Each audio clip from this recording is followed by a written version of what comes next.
Experience more often. Police recommend sexual battery charges against William Kennedy Smith. A curfew in the nation's capital after 2 nights of violence. And U.S. forces on the move, moving out of southern Iraq.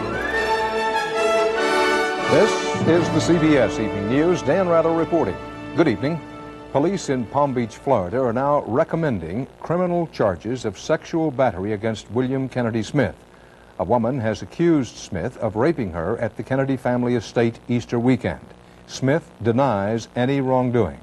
The case is fueling debate about how victims of rape and citizens accused of rape are treated in America. Bruce Morton reports.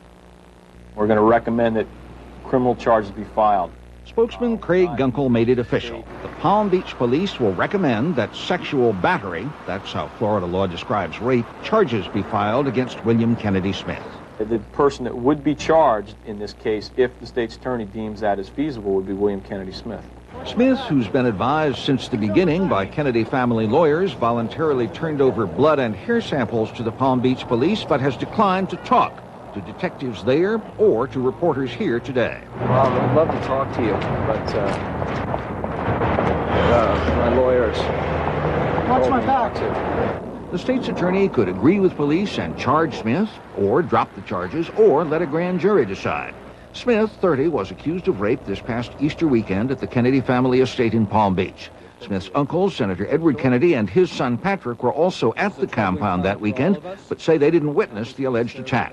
Today, the family stood behind Smith. I'm sure he'll cooperate. I certainly will cooperate to every extent that I can. And obviously, you have to allow the justice system to move forward. But I am a very big fan of Willie's. I love him very much, and I'm sure that in the end he'll be treated equitably, and therefore his innocence will come out. Palm Beach, which has some experience of scandal, was calm. Another one being divorced, another one is off with somebody else's husband and so forth. I mean, Palm Beach isn't that much of a sedate little colony here. I think it's very worldly.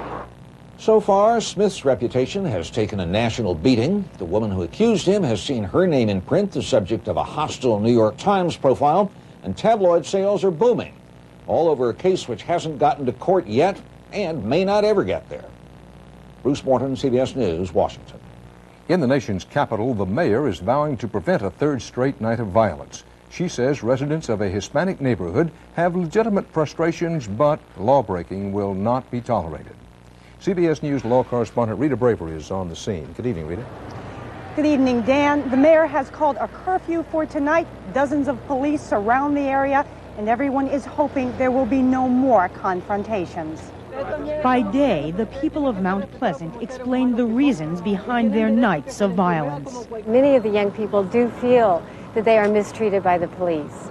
And many, many people have incidences that they want to recount. A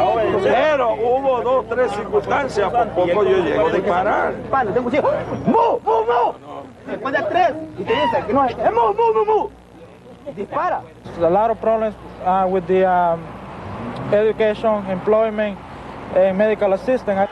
Community activists say the confrontations with police are symptoms of deep anger and frustration. In Washington, where most of the focus is on black-white relations, the Hispanic community, now about 10% of the population, feels ignored. With no political power in Washington, D.C., you don't count, you're invisible.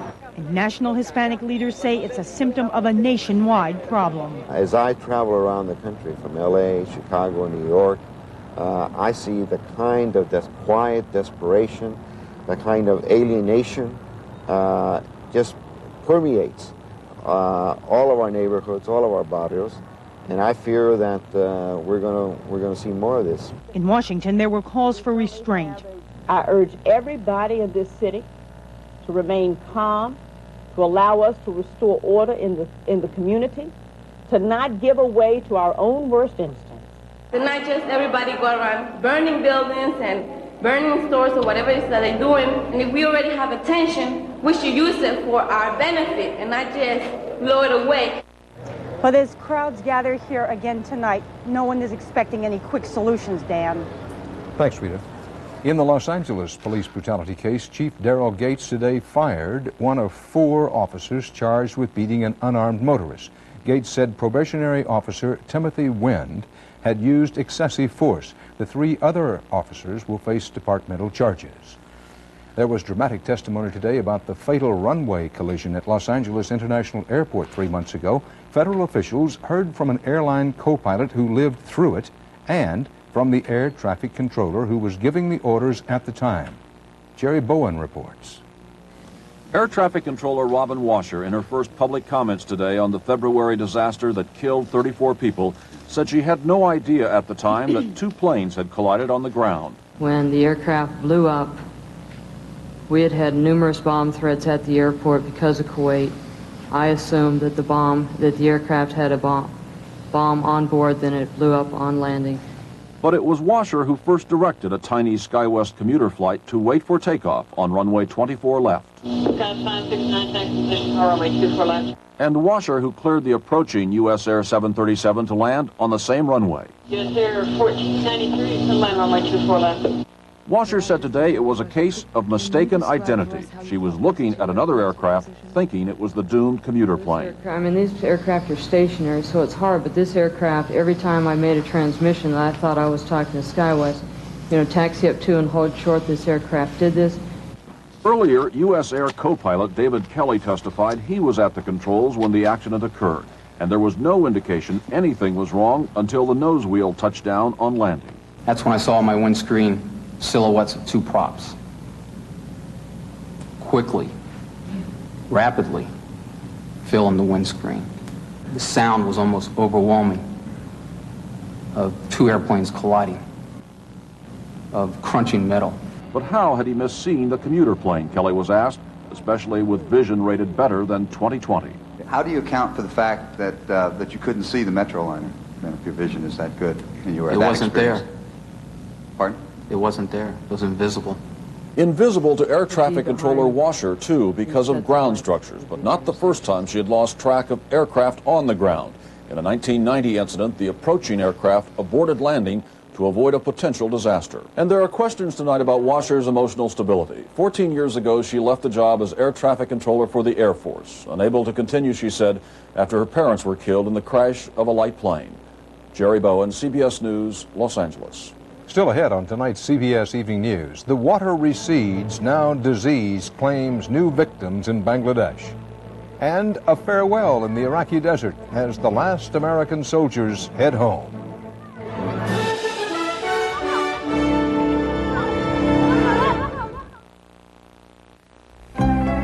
Everybody needs some money sometime. Everybody needs some cash. When you need money fast, only Western Union can get it to over 16,000 locations in minutes. Nobody else even comes close.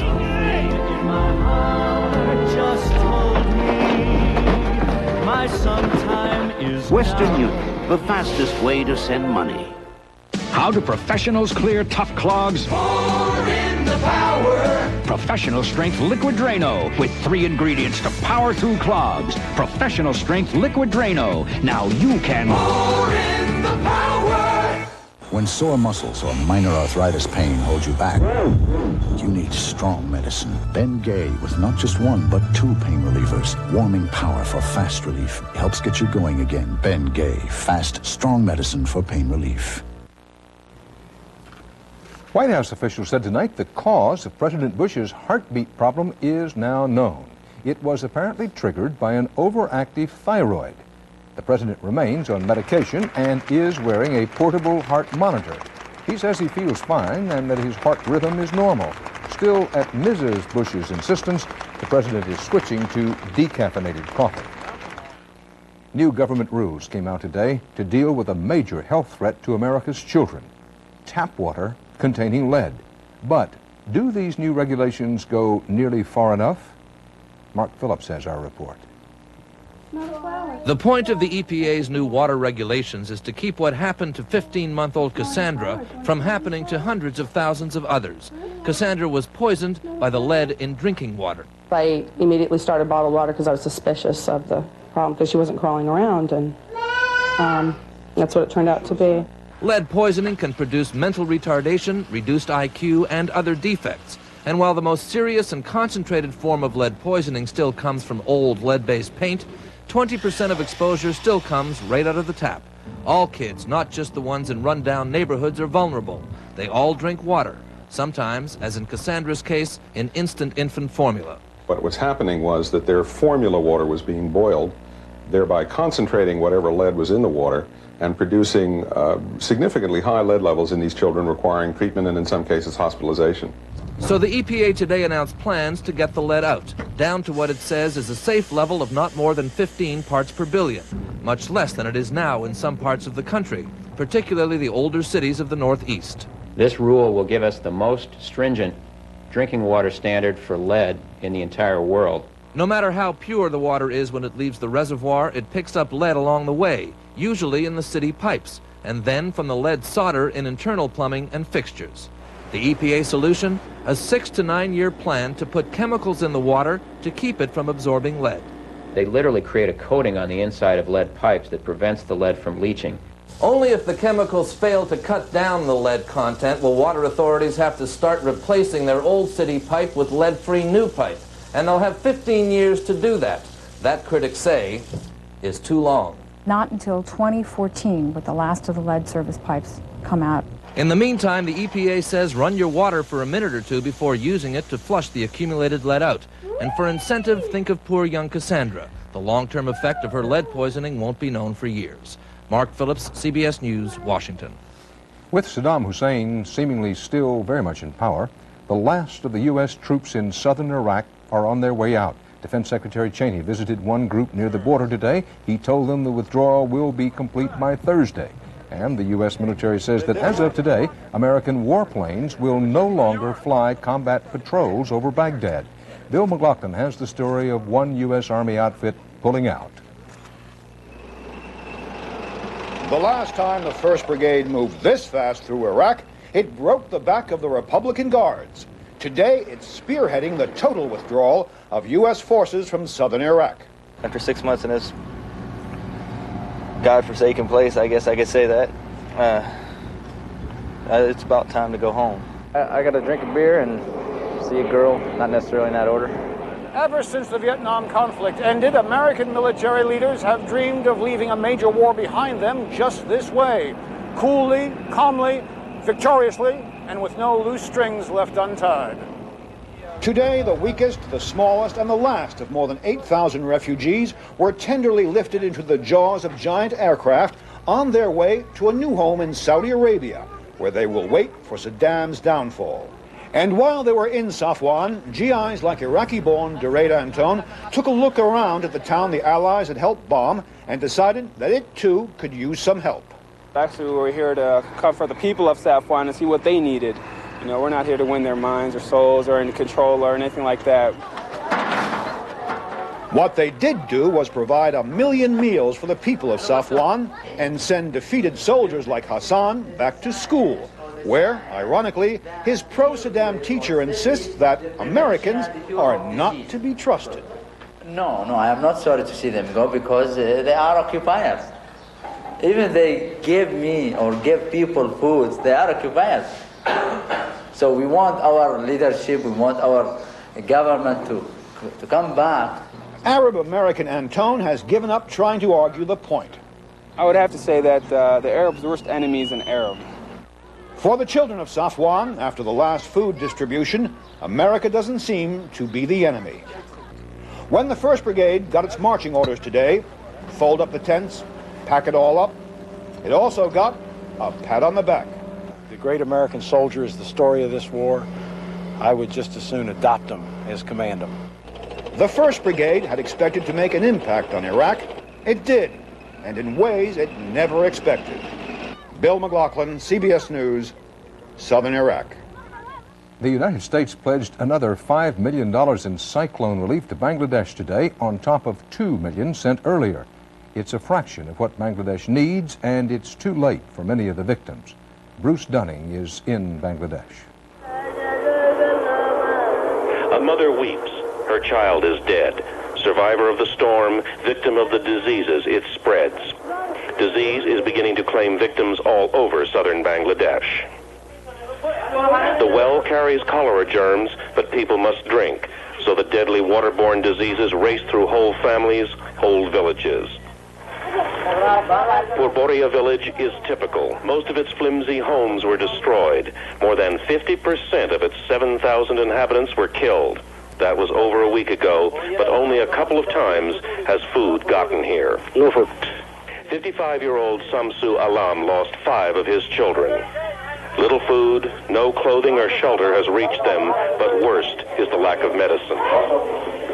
Dr. Naijan Ahmed has been walking to isolated villages since the storm swept through. Government are doing not enough for these people. They try, but they don't have the storage of the medicine and the food. A comatose child is brought to the clinic. Ravaged by diarrhea, the child cannot get nourishment, but there is nothing available to treat her. So the family of Aziz Chowdhury seems lucky. There is one whole hospital bed for his 4 sons, all of them sick with cholera. And there is intravenous feeding that can save their lives.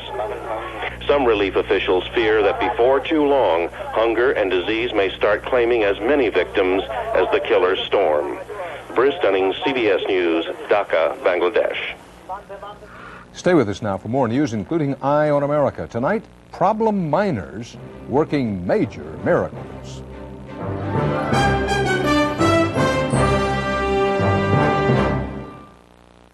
Give Mom something wonderful this Mother's Day. Send her an FTD Blossoms and Bows bouquet. And FTD will make a contribution to the Children's Miracle Network to benefit hospitals for children. How wonderful. Just like your mom. Only from your FTD florist. Hi, Teresa. Oh, hi. Do you see all this Revere wear that's on sale? Yeah. I'm getting this 7-piece set for my daughter-in-law. Oh, she must be a very good cook. Not yet, but I'm working on it. I'm glad I gave Kmart another chance. West Bend slow cookers are a great gift. Yeah? I just prepare everything in the morning, and it's ready when I get home. Doesn't George ever cook? Please. He tried cooking dinner for a while. Yeah. We all lost weight. Years ago, I started working out and eating breakfast with grape nut cereal. I saw it as a good natural energy source. It's full of complex carbohydrates. Now I see there's so much more to it. Not only does grape nuts help keep me going all morning, it's fat-free, too. And it tastes so good and hearty, it really satisfies me. That's every reason I'll keep going with grape nuts. Try it, you'll see. Breakfast with Post Grape Nuts helps keep you going strong all morning long. A lot of you insist on eating wheat thins and oat thins because they taste good. But the whole idea behind these crackers is that you can eat them without feeling guilty. That's why they're baked, not fried. I mean, eat them because they're delicious, and you miss the whole point. He kills and kills again. Why did you murder my daughter? On the trail of a serial killer on 48 Hours, Wednesday. We have a very special story for you tonight on Eye on America. Take 2 problems, one social, one physical, and introduce them to each other. The result, as correspondent David Dow will show you, is nothing short of amazing. Their blue denims mark them as juvenile offenders. Some still call them juvenile delinquents. Open your mouth. There you go. Oh, get it off. There you go. But inside El Camino School near Los Angeles, Dan Williams and his fellow offenders have earned another title. They're special people. Oh, wipe your face off. Wipe your face off. Special people, serving special education to some of society's most severely handicapped children. Young lawbreakers coaxing little breakthroughs day after day. Are you gonna hit the ball for me? Are you gonna hit it? Are you gonna show her? Yeah, I like that. Look, good. Keep hitting it, Monique. Push. Push. Come on, keep going. Keep going. The teachers here at this school have told us repeatedly that some of our boys are able to do things with these kids that they themselves, with all of their training, have not been able to do. It began as a marriage of convenience, a shorthanded school courting a nearby detention camp for able-bodied volunteers with spare time. Let's show them. Let's show them that you can walk. What the school got was motivation. Volunteers like former gang member Donnie Ray, desperate for success. What sort of feeling you get when you see a kid take his first step here? It's shocking to me. To me, it makes me feel good. Leanne Paddock worried when she heard that young robbers and gang members would be working with Victor, her foster son, victim of a rare crippling birth disorder. She worries no more. Go, Victor, go. Push him. Victor walks today. 6 months ago, he couldn't even stand. The job that they've done with the kids is fantastic. A lot of them have come from poverty or homes where people haven't really cared, and they see these kids that they don't have a lot, going for them either. And it's like they've formed a bond together. John Hoyt, a recent graduate, knows all about that bond. I feel, in a way, they're trapped and I was trapped. I was trapped in myself and doing the wrong things, and they're trapped in themselves and they can't get away from it. I felt I couldn't get away from it. Now I am away from it, but I still feel I'm a part of them. Are you popular? Tell them yes. Tell them you popular up here. Before he was arrested, Donnie Ray cared for his dying foster mother. Here he has helped and learned from Monique, a cerebral palsy victim. Tell them self-control. Say self-control. Is that what Monique teaches you? Yeah, a lot of it, every day. Do you feel like your life's been changed here? I feel it completely because I've learned responsibility and I've learned how to care for people in a way that I didn't have before. Hit the ball. There you go. There you go. Hit it again. Oh, you hit me in the face. It's too early to say how many changed lives there are here. How many will defy the high return rate for juvenile offenders. But at least one volunteer vows he will be back for a career in special education. Seeing one of these children smile is the greatest thing to me in the whole world. As for Dan Williams, he isn't sure what he'll do in life. Professional baseball, he hopes. For now, though, he'll settle for little victories. Little victories with little hands. Keep these fingers straight. David Dow, CBS News, Pomona, California. Coming up next, some big Americans making it big in the Orient.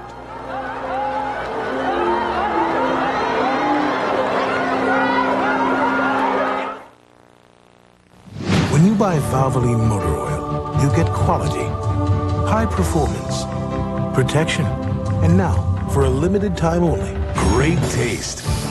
It's Valvoline's 125th birthday, and right now when you buy 12 quarts of Valvoline and buy 12 cans of any Coca-Cola product, we'll pay for the Coca-Cola product. People who know use Valvoline. With other motor oils, you just won't get the great taste of Coca-Cola Classic. You just couldn't resist eating the last of that crunchy, sweet, crackling oat bran. How do you avoid being blamed? Hey, Tiger. You never saw Daddy eat the crackling oat bran. Hiya, sweetie. You didn't eat all the crackling oat bran, did you? With the crunchy, sweet taste of Kellogg's crackling oat bran, an open box is an empty box. This is the sound of Unisom, the sound of sleep. With Unisom, you hit your pillow and fall asleep fast. Tonight, you can sleep more soundly with Unisom, America's #1 sleep aid. I just got myself a new roommate and put a little color in my life. Introducing Renews It Roommate Air Freshener in decorator colors. And Roommate has a unique freshening formula that lasts over 60 days. What's really beautiful is how long my roommate lasts. Welcome to London. I'm Winston, your tour guide. Hey, isn't that... Right, London Bridge. No, Look, it's... you're right. It's, Wow, I can't believe that. Paula's on in London on CBS This Morning. Yeah. Foreigners find it hard to fit into Japanese culture, but a couple of extra large size Americans have managed to fight their way in. Our man in Tokyo, Bill Whitaker, reports. At 6'10", 420 pounds, Chad Rowan stands out in a crowd. The 21-year-old American stands out in this crowd, too. The Hawaiian-born Rowan, called Akibono, or Rising Sun in Japan, is a rising star in the ancient sport of sumo wrestling, winning a record 18 straight tournaments in 3 years. You're always being watched. Everybody always notices you, especially being beat. It's hard to hide. This man can't hide either. Huge, even by sumo standards, 490-pound Konishiki, also from Hawaii, is the highest-ranked foreigner ever to hit sumo. I just want them to see me as a sumo wrestler, not as a foreigner, just a sumo wrestler. The Americans are shoving and slapping their way to the top in a sport as ancient as Japan, steeped in religion and tradition. Top wrestlers are idolized and pampered, reward for years of training, and more training. They're part of a faster, more powerful new breed that has made sumo more popular than ever in Japan and is attracting a growing number of foreign fans. When I first watched sumo, to be honest, I laughed and said, gee, what on earth is this? And then, you know, I was glued from the very first bout. I can imagine a lot of sumo wrestlers sitting around the house eating a bunch of food and calling it training. Konishiki is hailed as a hero today, but when he first thundered into the top ranks 9 years ago, he was vilified as a foreigner contaminating sacred Japanese tradition. He even received death threats. Nights that I couldn't sleep, you know, just some weird nightmares. And you know, nightmares like be on a ring and someone just run up and stab me right in the ring. He won the Japanese over with what he calls his winning style, the biggest ham in a chorus line of heavyweight pranksters. I like Konishiki. He's such a good showman, he says. The Japanese call sumo the sport of the gods. Many here believe this American may be the first foreigner to reach the top and beat the Japanese at their own game. Bill Whitaker, CBS News, Tokyo. And that's part of our world tonight. Dan Rather for the CBS Evening News. See you tomorrow. Good night.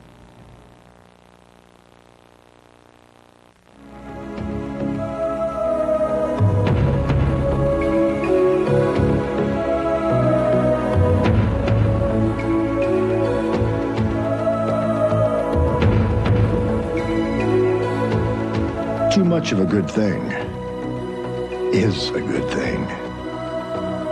The new, incredibly comfortable Mercury Grand Marquis. All this on the quality of a Mercury. In art, matters of taste are often subjective. But in life, good taste is well defined. Fancy Feast gourmet cat food. In the gold single-serving can. Exceptionally moist, uniquely delicious.